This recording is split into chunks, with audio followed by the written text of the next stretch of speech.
vernir les sites et organiser les activités dans le secteur touristique.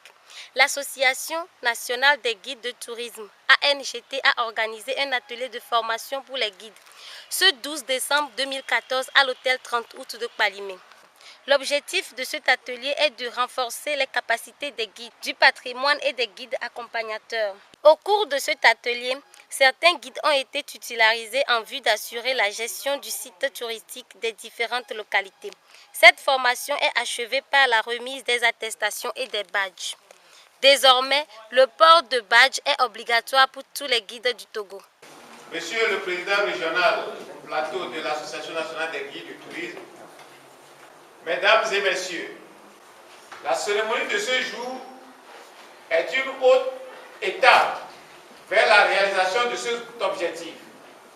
Mesdames et Messieurs, en décidant de doter le pays de bureaux régionaux et préfectoraux et surtout en titularisant les guides sur les sites touristiques, l'Association nationale des guides du tourisme a des objectifs clairs.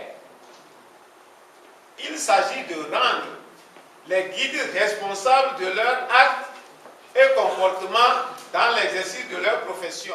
Nous sommes convaincus que notre détermination à nous tous rendra ce qui paraît impossible possible.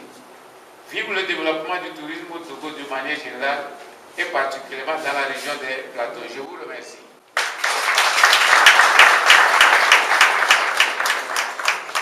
Ce que nous sommes en train de faire, c'est que vos clients vont toujours venir chez vous.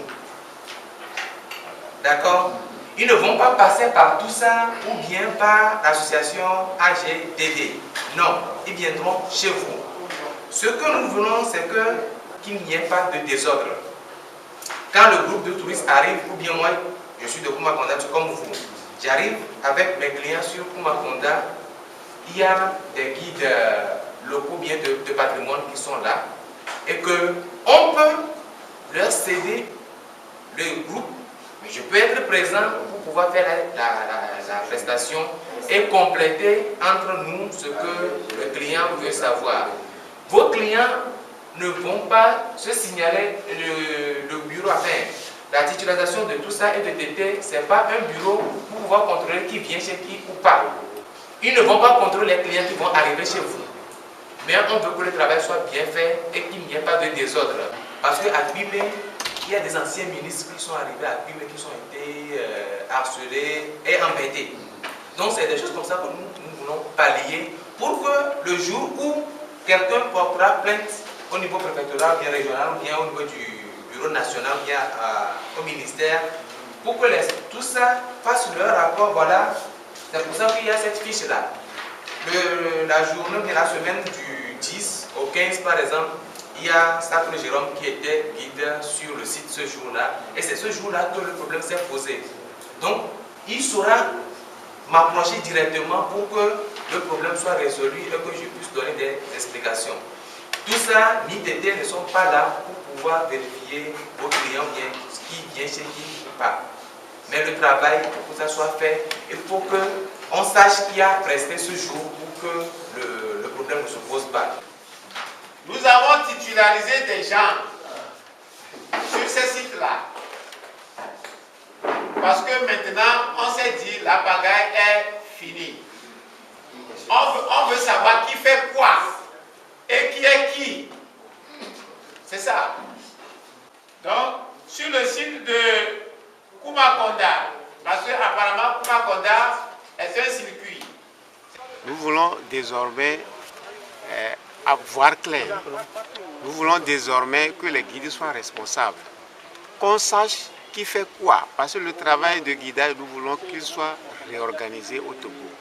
Donc, nous, au niveau de l'Association nationale des guides du tourisme, nous avons choisi d'avoir des responsables sur les sites en matière de guidage pour qu'en cas de caissière, qu'on puisse les toucher pour savoir ce qui se passe. Parce qu'il y a des plaintes qui arrivent au niveau des autorités comme quoi les guides ne font pas correctement leur travail. Donc c'est pour éviter ce genre de situation que nous avons organisé cette cérémonie ce matin pour que désormais les gens sachent qu'il y a des guides titularisés sur les sites, ils peuvent les appeler, les approcher pour une meilleure coordination des activités des guides sur le site. La première qualité, c'est que le guide soit formé. Il faut qu'il suive la formation, il faut qu'il pratique la chose. Et il faut qu'il soit un bon organisateur parce qu'il est chargé d'organiser les autres guides sur le site. Il est chargé d'organiser les activités des autres guides sur le site. Le guide doit être humble, il doit être courtois vis-à-vis des touristes et il doit être à leur disposition, c'est-à-dire les servir, faire en sorte que les visiteurs qui arrivent soient satisfaits de leurs prestations. C'est ça. En ce qui concerne la méthodologie ou bien ce que nous allons faire pour que le travail soit bien fait, c'est de collaborer avec tous les guides formés et titularisés sur les sites parce que, comme l'a dit mon président national, on ne veut pas des gens qui ne sont pas formés et qui n'aient pas d'informations pour dire n'importe quoi ou bien un accueil qui n'est pas très chaleureux vis-à-vis des clients.